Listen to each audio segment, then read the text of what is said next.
The long-awaited Destroy All Humans remake has arrived and I've been enjoying it a lot. On my conquest to global domination, I found some things out that I would have liked to know when I started playing the game. Hi, I'm Epokk and today I present to you my 11 tips to make your destruction of the human race a little bit more pleasant. I mean for you, not for the humans.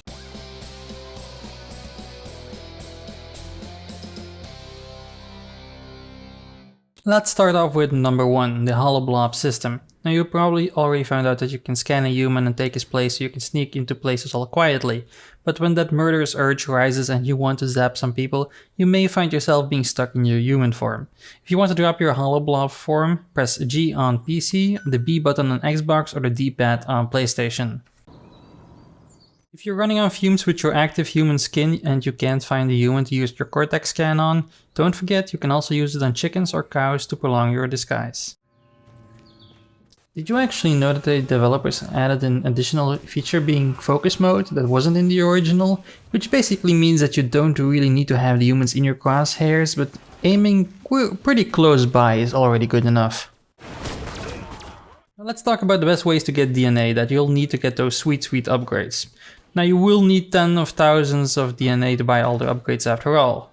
So during the free roam in the levels you can do challenges that'll give you loads of DNA as you complete them, but there are 4 kinds, so let's talk about those.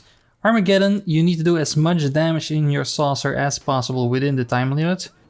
Abduction uses crypto psychokinesis to throw specified objects or beings into the giant abduction beam.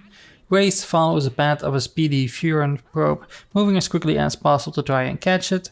And Rampage, kill as many of the certain groups of humans as possible during the time limit. Now, a lot of these get a lot easier with upgrades, so they kind of go hand in hand, but they are really worth doing. During free roaming or doing missions, you may have found these broken down probes hovering around all over the map. Be sure to grab them to get some free DNA. Let's also talk about suggested upgrades to prioritize at the start, because one of those also helps quite a bit to get some DNA as you kill people. I would advise to unlock at least up to the 2nd upgrade for the brain extract ability, because each time a person's head explodes, the effect will spread to other nearby humans like a disease. Now we also need to talk about weapons and ammo. The disintegrator ray and the ion detonator are probably the most powerful weapons in your arsenal because they pack quite a punch. But they're also the only ones who require ammo that you need to get by transmogrifying objects, and you definitely don't want to worry about that in battle. So be sure to get their capacity upgrades as soon as possible. I personally focused on 2 weapons at the start, mainly the Zapper because it kills multiple human attackers at once, and the disintegrator ray for the stronger enemies. I found the anal probe the least interesting one personally, because once the joke behind it got old, well, I didn't use it anymore. Don't forget to upgrade your shield and dash ability, because at the start the human defenses are almost laughable, but as you progress in the game they'll throw anything at you. Upgrading your shield allows you to take more damage, while the dash ability will also deflect some attacks.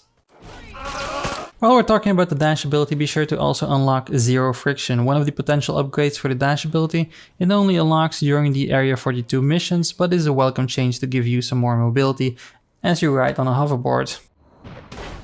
While we're on the mothership, check out the archives, because there you can replay missions, find tutorials and select new cosmetic skins for crypto.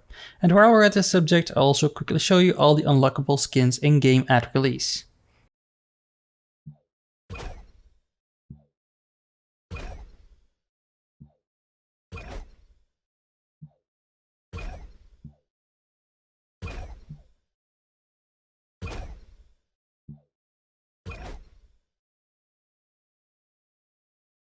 Now to finish off this video, I'll talk to you about the current bug in the game that could make life a little bit easier. If you fly until the jetpack runs out of energy, press the escape button or what I would assume to be the start button on the controller. Crypto will stop moving for a moment and the jetpack will fold away. But the fuel will get completely refilled. This way you can get up to places that you normally wouldn't be able to do or move a little bit faster. And that's all for me. Those were all the tips I could come up with for now. If I forgot something, let me know down in the comments below. And don't forget to like and subscribe if you like this type of content. I'd really appreciate it. Thanks for watching and until next time, see ya!